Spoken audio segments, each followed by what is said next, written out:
How to enable or disable verified bytecode of debuggable apps on the Samsung Galaxy S25, S25 Edge, or the Ultra. First, let's return back to the home screen by tapping on the home button at the bottom of the screen.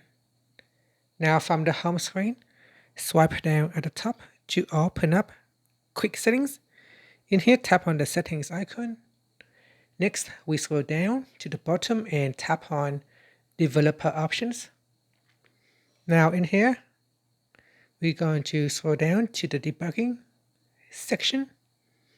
And in here, we keep going down. So it should be somewhere in here. Okay, so keep going down. It's quite a long list. And then tap on Verify Bytecode of Debuggable Apps. Tap on the toggle button to switch it off or turn it on. Here's Allow Android Runtime to verify bytecode for apps that can be debugged.